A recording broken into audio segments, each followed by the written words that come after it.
ইমানদার আমরা যারা আছি, ইমানদারের জন্য একটা সিজন আছে। পরকাল যারা বিশ্বাস করে তাদের জন্য একটা সিজন আছে। 12টা মাসের মধ্যে শ্রেষ্ঠ মাস, ইবাদতের মাস, সিজনের মাস হলো রমজান। যেরকম ভাবে কাপড় ব্যবসায়ীদের জন্য একটা সিজন আছে, মুরগের ব্যবসায়ীদের জন্য একটা সিজন আছে, ফ্যাক্টরির মধ্যে যারা এরকম ভাবে শাড়ি লঙ্গি বানায় তাদের একটা সিজন আছে। তারা যেরকম ভাবে তাদের সিজনের গুরুত্ব দেয়, ইমানদার আল্লাহ ওয়ালা যদি হয়ে থাকো তোমার জন্য এই সিজন নামক রমজানুল মুবারকে তোমাদেরকেও গুরুত্ব দেওয়া অবশ্যই দরকার আছে। আল্লাহর পয়গাম্বর যেই নবীর সামনেও গুনাহ নাই, পিছনেও গুনাহ নাই, যেই নবীর মাধ্যমে আল্লাহ তাআলা গুনাহ করান নাই, ওই শ্রেষ্ঠ নবী মুহাম্মদুর রাসূলুল্লাহ সাল্লাল্লাহু আলাইহি ওয়াসাল্লাম এবং নবীজির হাতে গড়া সাহাবায়ে কেরাম এই রমজানুল মুবারকের শেষ দশকে এরকম ভাবে কোমরের মধ্যে গামছা বেঁধে ইবাদতের মধ্যে মগ্ন হয়ে যেতেন। আর আমরা কোমরে গামছা বাইদা মার্কেটের দিকে এরকম ভাবে ধাবিত হই। আমাদের মতন কপাল পোড়া আর হতে পারে না। শুধুমাত্র কি পুরুষরা যায়? না না, এমনও মা আছে, এমনও বোন আছে, এমনও স্বামীর স্ত্রী আছে যেই স্ত্রী বলে আমাকে মার্কেট না করাইলে আমি কিন্তু খুশি হব না, আমাকে মার্কেটে না নিয়ে গেলে কিন্তু আমি এবার বেজার হয়ে যাব। বাধ্য হয়ে স্বামী তার স্ত্রীকে মার্কেটে নিয়ে যায়। এই যে রমজানুল মুবারকে আপনি আপনার কলিজার টুকরা এই মেয়েটা আর আপনার স্ত্রীটাকে আপনি মার্কেটে নিয়ে গেলেন, মার্কেটের মধ্যে বেপরদা ছেলেরা আপনার এই যে মেয়েটা এবং আপনার স্ত্রীর চেহারাটা দেখল, যতবার পরপুরুষ আপনার স্ত্রীর চেহারাটা দেখল, যতবার আপনার মেয়ের চেহারাটা দেখল, ততবার কবিরা গুনাহ হলো। আর কবিরা গুনাহ আপনি গার্জেন হিসাবে আপনি যে পরপুরুষকে দেখাইলেন, আপনি আল্লাহর দরবারে আসামির কাঠগড়ায় দাঁড়িয়ে যেতে হবে। আল্লাহর কাছ থেকে আপনি বাঁচতে পারবেন না। গুনাহ মাফের মাস, নাজাতের মাস, রহমতের মাসে আপনি গুনার দিকে ধাবিত করলেন। রহমতের মাস, মাগফিরাতের মাস, নাজাতের মাসে আপনার মেয়েটাকে গুনার অংশীদার বানাইলেন, আপনার স্ত্রীটাকে আপনি গুনার অংশীদার বানাইলেন।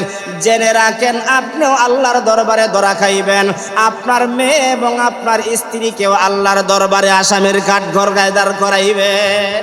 ইন্না আনজালনাহু ফি লাইলাতিল কদর ওয়া মা আদরাকা মা লাইলাতুল কদর লাইলাতুল কদরি খায়রুম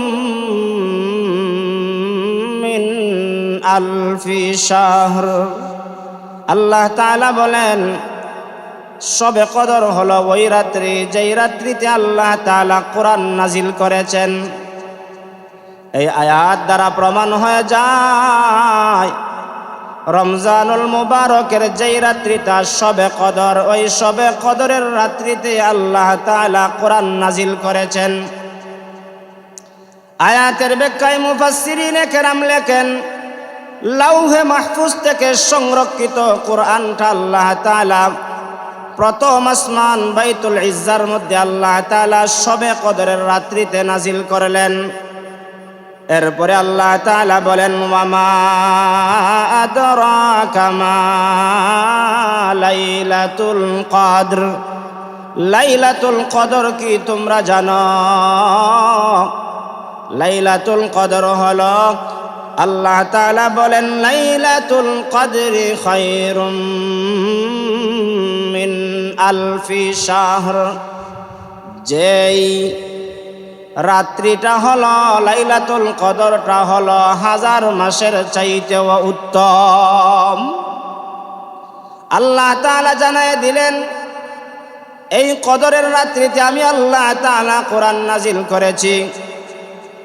2 নম্বর আয়াতে আল্লাহ বলেন এই রাত্রিটা কি তোমরা জানো? কেমন দামি তোমরা জানো? এই রাত্রিটা আল্লাহ তাআলার কাছে এত দামি, এত দামি আল্লাহ তাআলা বলেন এই রাত্রিটা হাজার মাসের চাইতেও উত্তম। উম্মতে মুহাম্মদের হায়াত কেবলমাত্র অল্প। বনি ইসরাইলের উম্মতেরা 1000 বছর হায়াত পাইত, উম্মতে মুহাম্মদী তো এত লম্বা হায়াত পাবে না। তো 1000 বছরের সমপরিমাণ সওয়াব কেমনে অর্জন করবে? আল্লাহ তাআলা উম্মতে মুহাম্মদীকে একটা সুযোগ করে দিলেন। 12টা মাসের মধ্যে একটা মাস দিয়ে দিলাম, দামি মাস রমজানুল মুবারক। এই রমজানুল মুবারকটা কেমন দামি! এই রমজানুল মুবারকে একটা নেকি করলে 70টা নেকির সমপরিমাণ সওয়াব দেওয়া হয়। রমজানুল মুবারকের ভিতরে একটা রাত্রি আছে, যেই রাত্রিটা এত দামি, এত দামি। আল্লাহর পয়গম্বর হাদিসে পাকের মধ্যে বলেন, মান কামা লাইলাতাল কদরি ঈমানান ওয়া ইহতিসাবা গুফিরা লাহু মা তাকদ্দামা মিন যামবি। আল্লাহর পয়গম্বর বলেন, যে ব্যক্তি ঈমান এবং পরকালের আশায়, নেক আমলের আশায় যেই বান্দা এই লাইলাতুল কদরের রাত্রিতে ইবাদত করবে, আল্লাহ তাআলা গুফিরা লাহু মা তাকদ্দামা মিন যামবি, তার পিছনের সমস্ত গুনাহ আমার আল্লাহ মাফ করে দিবেন। আল্লাহ তাআলার কালামের এই সূরাতুল কদরের আয়াত দ্বারা বুঝলাম এই রাত্রিটা দামি। এই রাত্রিটা কেমন দামি? যেই রাত্রিটা 1000 মাসের চাইতে উত্তম। লাইলাতুল কদরি খায়রুম মিন আলফি শাহর। এই রাত্রিটাকে ইবাদত মনে করে, গনিমত মনে করে যদি কাটাইতে পারে, বন্দেগী করতে পারে, তো আল্লাহ তাআলা বান্দার আমল নামার মধ্যে 83 বৎসর 4 মাস ইবাদত করলে যেই পরিমাণ সওয়াব পাওয়া যেত, আল্লাহ তাআলা এক রাত্রির বিনিময়ে সেই পরিমাণ সওয়াব দান করে দিবেন। এজন্য এই রাত্রিটা আল্লাহ তাআলার কাছে দামি।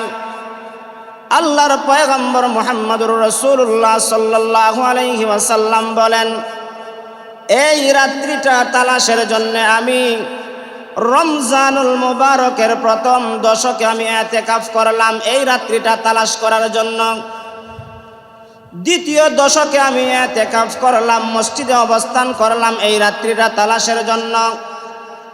শেষ দশকে আমি তালাশের জন্য মসজিদে অবস্থান করলাম, ইতিকাফ করলাম। শেষ পর্যায়ে আমার আল্লাহ তাআলা জানায় দিলেন, শেষ দশকেই এই বরকতপূর্ণ রাত্রিটা আমি আল্লাহ রেখে দিয়েছি। এই কথার দ্বারা প্রমাণ হয় আল্লাহর পয়গম্বর এই রাত্রি তালাশের জন্য ইতিকাফ করেছেন প্রথম 10 দিনে, রহমতের 10 দিনে। এই রাত্রি তালাশের জন্য আল্লাহর পয়গম্বর মধ্যকানের মাগফিরাতের 10 দিনও তিনি তালাশ করেছেন। এরপরে আল্লাহ তাআলা জানায় দিলেন, প্রথম দশকে এই রাত্রি পাওয়া যাবে না, দ্বিতীয় দশকেও এই রাত্রি পাওয়া যাবে না, পাওয়া যাবে শেষ দশকে। নাজাতের এই যে 10 দিন রয়েছে, এই 10 দিনের বেজুর যে রাত্রিটা রয়েছে, এই রাত্রিগুলো তালাশ করলে এই ইবাদতের সওয়াব পাওয়া যাবে। আল্লাহর পয়গম্বর বলেন, এই শেষ দশকের কোন রাত্রিতে শবে কদর হবে? শবে কদরের রাত্রিটা উল্লেখ করার জন্য, জানায় দেওয়ার জন্য আল্লাহ তাআলা আমাকে জানায় দিলেন। আমি হুজরাখানা থেকে বের হয়ে সাহাবীদেরকে জানানোর জন্য রওনা হয়ে গেলাম। আয়েশা মসজিদে নববীর কাছে দেখি 2 জন মুসলমান ঝগড়ায় লিপ্ত হয়ে গেছে, তর্কে লিপ্ত হয়ে গেছে। তাদের ঝগড়া ভাঙানোর পরে আমি বিশ্বনবী মুহাম্মদুর রাসূলুল্লাহ সাল্লাল্লাহু আলাইহি ওয়াসাল্লাম এই যে শবে কদরের রাত্রিটা জেনে এসেছিলাম কোন রাত্রিতে শবে কদর হবে, কিন্তু ওই রাত্রিটার কথা তো আমি ভুলে গেলাম। ওই রাত্রিতে যে হবে আমি ভুলে যাওয়ার পরে সাহাবায়ে কেরামের ঝগড়া যখন শেষ হয়ে গেল, সাহাবায়ে কেরামকে বললাম, সাহাবীরা শোনো, আল্লাহ তাআলা আমাকে শেষ দশকের কোন রাত্রিতে শবে কদর হবে আমি জানানোর জন্য হুজরাখানা থেকে বের হয়ে তোমাদের কাছে আসলাম। আয়েশা, দেখলাম তোমরা 2 জনের ঝগড়ায় লিপ্ত হয়ে গেছো। তোমাদের ঝগড়া মীমাংসা করতে গিয়া আল্লাহ তাআলা আমার কাছ থেকে সেই নির্দিষ্ট রাত্রির সময়ের কথাটা আল্লাহ আমাকে বলায় দিয়েছেন। অতএব তোমরা শোনো, এতটুকু খেয়াল আছে, স্মরণ আছে, তোমরা যদি শেষ দশকের বেজুর রাত্রিগুলোতে তোমরা শবে কদর তালাশ করো, আল্লাহ তাআলা অবশ্যই অবশ্যই তোমাদের আমল নামার মধ্যে বেজুর রাত্রিতে তালাশের দ্বারা আল্লাহ তোমাদের আমল নামায় শবে কদর দান করে দিবে। এই কথার দ্বারা বোঝা যায় প্রথম দশকে নাই, দ্বিতীয় দশকে নাই, তৃতীয় দশকে আছে। নির্দিষ্ট জানানোর জন্য আল্লাহর পয়গাম্বর এসেছিলেন। আয়েশা দেখেন ঝগড়ায় লিপ্ত, আল্লাহ তাআলা বুলাইয়া দিলেন। এবার নবীজি বললেন, আমি এসেছিলাম নির্দিষ্ট তারিখ জানানোর জন্য, কিন্তু ভাগ্যের ব্যাপার তোমাদের এই দৃশ্য দেখে আমি ভুলে গিয়েছি। তবে এতটুকু তোমাদেরকে বলতে পারি, শেষ দশকের বেজুর রাত্রিগুলো তোমরা তালাশ করো, অর্থাৎ 21 তারিখ, 23 তারিখ, 25 তারিখ, 27 তারিখ, 29 তারিখ, এই 5টা রাত্রি তোমরা তালাশ করো। অবশ্যই অবশ্যই তোমরা শবে কদর পেয়ে যাইবা।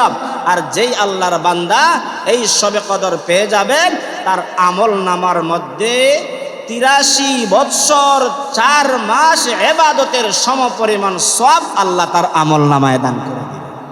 তাহলে এই 83 বৎসর 4 মাস ইবাদত যদি আমি আপনি হাসিল করতে চাই, তাহলে অবশ্যই সেটা তালাশ করতে হবে। আর সেটা তালাশের জন্য পুরা রমজানুল মুবারকের পূর্ণ মাসের কথা বলা হয় নাই, শেষ দশকের কথা বলা হয়েছে। যে আমরা শেষ দশকে ইবাদতের জন্য তালাশ করব না মার্কেট তালাশ করব। আমরা দেখা যায় শেষ দশকে আমরা মসজিদে সময় দেই কম, ইবাদতে সময় দেই কম, মার্কেটে সময় দেই বেশি। এমনও ইমানদার আছে যেই ইমানদার তারাবির নামাজ পর্যন্ত বাদ দিয়ে দেয় মার্কেটের জন্য। এমনও বান্দা আছে যেই বান্দা ইবাদত ছেড়ে দেয় তার মার্কেটের জন্য। মনে করে যদি সে এই শেষ দশকে যদি মার্কেট না করি, হয়তো আর তার মার্কেট করতে পারবে না। ওরে পুরা কপাল, তুমি তো পরেও মার্কেট করতে পারবা, কিন্তু সেই তারাবির নামাজ তো তুমি 2 দিন পরে পাইবা না। ওরে কপাল পোড়া, তুই তো 2 দিন পরেও মার্কেট করতে পারবে, তোর কাছ থেকে তো এশার নামাজটা ছুটে গেল, এশার নামাজটা তো 2 দিন পরে আর পড়তে পারবে। এজন্য আমাদেরকে খেয়াল করা দরকার। ইমানদার আমরা যারা আছি, ইমানদারের জন্য একটা সিজন আছে। পরকাল যারা বিশ্বাস করে তাদের জন্য একটা সিজন আছে। 12টা মাসের মধ্যে শ্রেষ্ঠ মাস, ইবাদতের মাস, সিজনের মাস হলো রমজান। যেরকম ভাবে কাপড় ব্যবসায়ীদের জন্য একটা সিজন আছে, মুরগের ব্যবসায়ীদের জন্য একটা সিজন আছে, ফ্যাক্টরির মধ্যে যারা এরকম ভাবে শাড়ি লঙ্গি বানায় তাদের একটা সিজন আছে। তারা যেরকম ভাবে তাদের সিজনের গুরুত্ব দেয়, ইমানদার আল্লাহ ওয়ালা যদি হয়ে থাকো, তোমার জন্য এই সিজন নামক রমজানুল মুবারকে তোমাদেরকেও গুরুত্ব দেওয়া অবশ্যই দরকার আছে। অবশ্যই তোমার দরকার আছে। কিন্তু কপাল পুরা তুমি কি করলা, নিজের এই জিনিসটা তুমি ভুলে গেলা। ব্যবসায় সময় ঠিকই দিলা, ও চাকরিওয়ালা তোমার চাকরিতে সময় ঠিকই দিলা, ও ডিম ব্যবসায়ী তুমি ডিম ব্যবসা করতে গিয়ে সময় ঠিকই দিলা, 12 ঘন্টার জায়গায় 14 ঘন্টা দিলা। আর তোমার কাপড়ের দোকান থাকার কারণে 12 ঘন্টা গুলা খোলার কথা, যেখানে 14 ঘন্টা খুইলা বইসা থাকলা। তোমার সিজনটা তুমি মনে করলা। ইমানদার আখিরাতের জন্য তোমার যে সিজন তালাশ করা দরকার, তুমি তো সেটা তালাশ করলা না। তুমি তো কপাল পোড়া, তোমার চাইতে কপাল পোড়া আর কেউ হতে পারে? আল্লাহর পয়গাম্বর যেই নবীর সামনেও গুনাহ নাই, পিছনেও গুনাহ নাই, যেই নবীর মাধ্যমে আল্লাহ তাআলা গুনাহ করান নাই, ওই শ্রেষ্ঠ নবী মুহাম্মদুর রাসূলুল্লাহ সাল্লাল্লাহু আলাইহি ওয়াসাল্লাম এবং নবীজির হাতে গড়া সাহাবায়ে কেরাম এই রমজানুল মুবারকের শেষ দশকে এরকম ভাবে কোমরের মধ্যে গামছা বেঁধে ইবাদতের মধ্যে মগ্ন হয়ে যেতেন। আর আমরা কোমরে গামছা বাইদা মার্কেটের দিকে এরকম ভাবে ধাবিত হই। আমাদের মতন কপাল পোড়া আর হতে পারে না। শুধুমাত্র কি পুরুষরা যায়?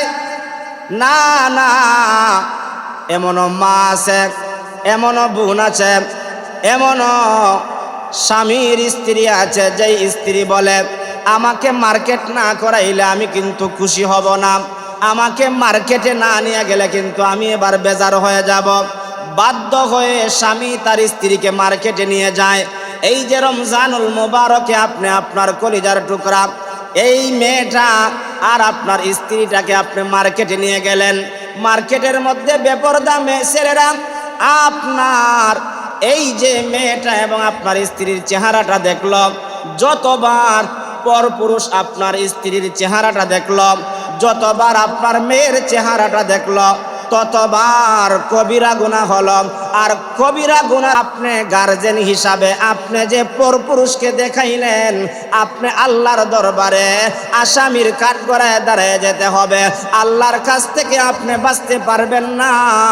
গুনাহ মাফের মাস, নাজাতের মাস, রহমতের মাসে আপনি গুনার দিকে দাবিত করলেন। রহমতের মাস, মাগফিরাতের মাস, নাজাতের মাসে আপনার মেয়েটাকে গুনার অংশীদার বানাইলেন, আপনার স্ত্রীটাকে আপনি গুনার অংশীদার বানাইলেন। জেনে রাখেন আপনিও আল্লাহর দরবারে ধরা খাইবেন, আপনার মেয়ে এবং আপনার স্ত্রীকেও আল্লাহর দরবারে আসামির কাঠগড়ায় দাঁড় করাইবেন। এজন্য নাজাতের, মাগফিরাতের, রহমতের এই মাসে কিভাবে নিজে গুনাহ থেকে বাঁচা যায়, পরিবার পরিজনকে গুনাহ থেকে বাঁচানো যায়, এই দিকে আমাদেরকে ফিকির করা দরকার। এই তো রমজানুল মুবারকের শেষ প্রান্তে এমন একটা অবস্থা হয়, আনন্দ করার কথা ছিল ইবাদতের দিকে অগ্রসর হয়ে আমরা আনন্দিত হই মার্কেটের দিকে অগ্রসর হই।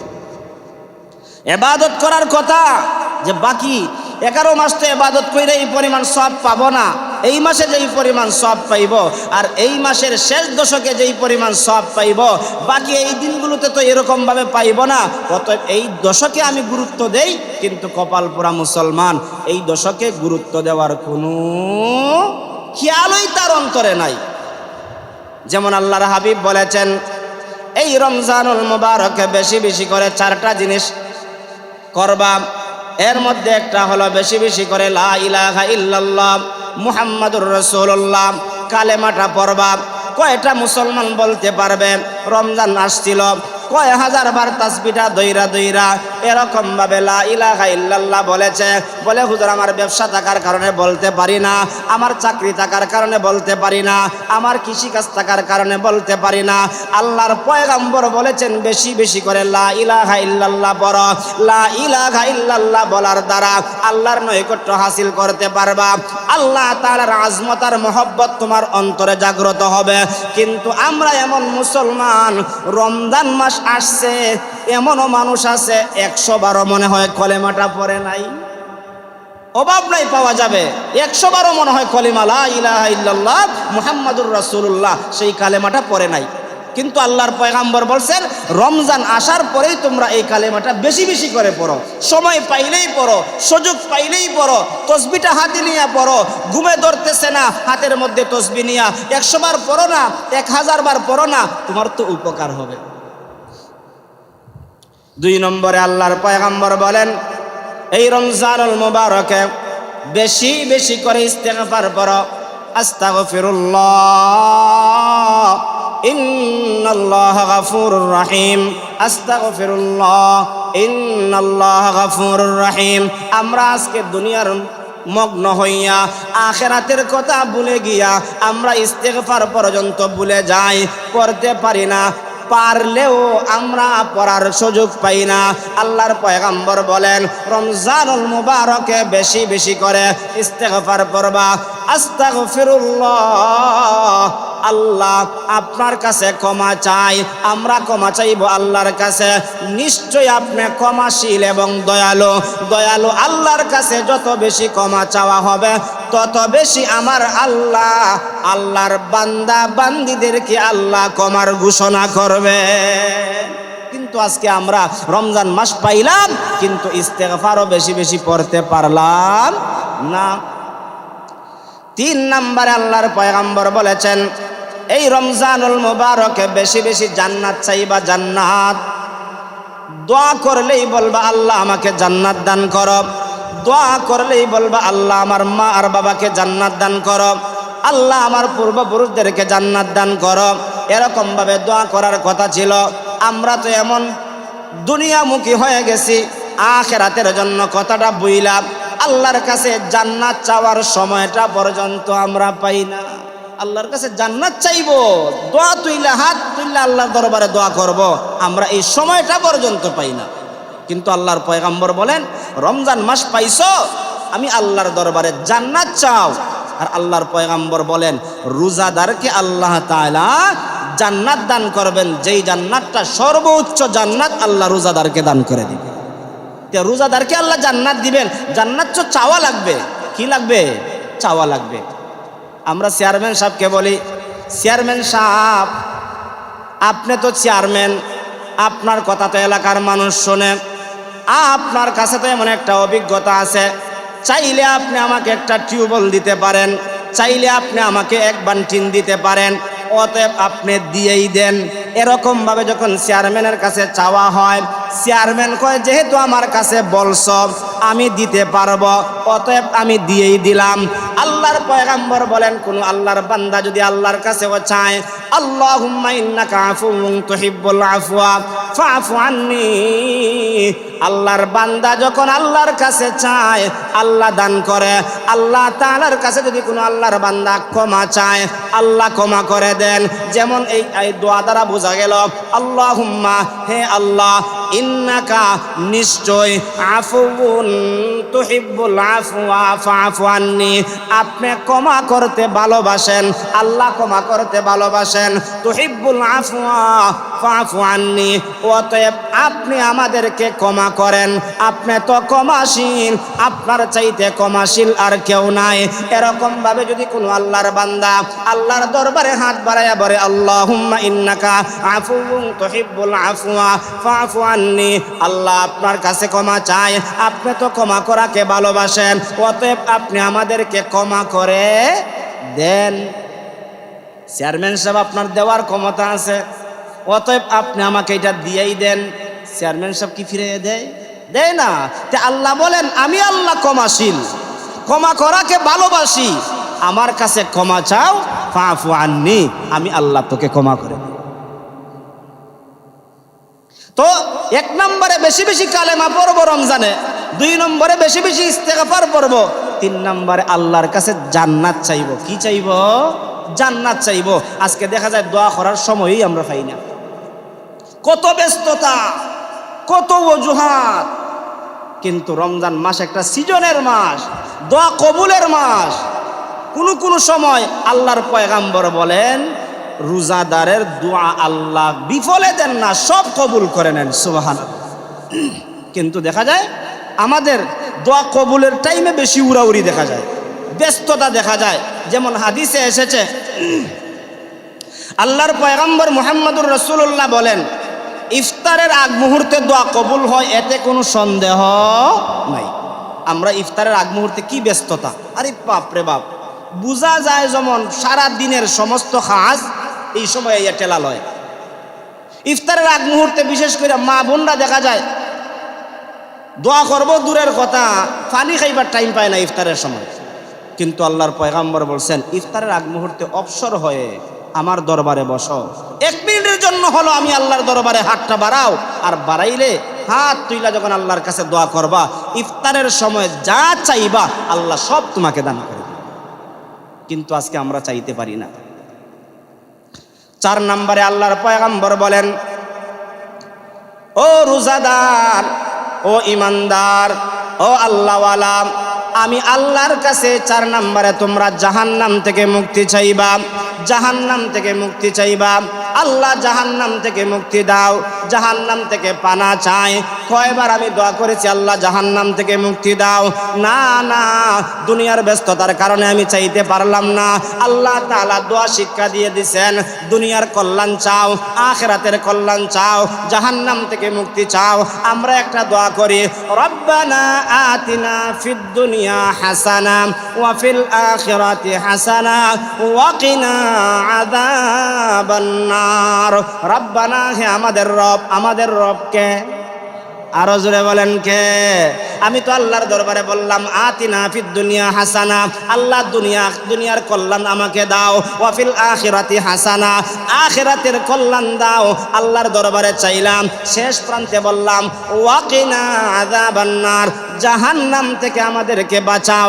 এই দোয়া যদি কোনো আল্লাহর বান্দা করে, এই দোয়াটার ভিতরে তিনটা কথা, দুনিয়ার কল্যাণ দাও, 2 নম্বরে আখিরাতের কল্যাণ দাও, 3 নম্বরে জাহান্নাম থেকে মুক্তি দাও। আল্লাহর পয়গম্বর হাদিসে পাকের মধ্যে বলেছেন 4 নম্বরে আমার কাছ থেকে জাহান্নাম থেকে মুক্তি চাও, আমি আল্লাহ তোমার দোয়া কবুল করে জাহান্নাম থেকে তোমাকে মুক্তি দান করে দিব। কিন্তু আমরা এই দোয়াটা পর্যন্ত পারি না। আল্লাহুম্মা ইন্নাকা আফুউন কারীম তুহিব্বুল আফওয়া ফাআফু আন্না, সেটাও পারি না। রব্বানা আতিনা ফিদ দুনিয়া হাসানা ওয়া ফিল আখিরাতি হাসানা ওয়া কিনা আযাবান নার, সেটা পারলেও সেটার এই অর্থটা যদি বুঝতাম, এটা যদি অনুধাবন করতাম, আমি যে আল্লাহর দরবারে বলতেছি রব্বানা, হে আমাদের রব, আতিনা, আমাকে দান করো। কি দান করবেন আল্লাহ? ফিদ দুনিয়া হাসানা, দুনিয়ার কল্যাণ দান করো।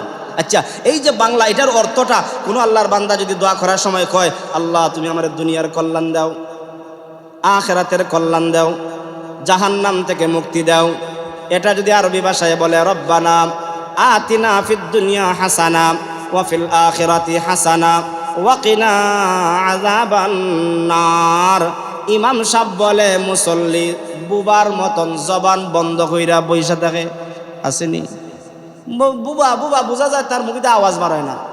আল্লাহর পয়গম্বর বলেন যে কোনো দোয়ার সময় তুমি আমিন বলবা, তোমার আমিন বান্দার চাওয়ার সাথে কবুল হয়ে যায়।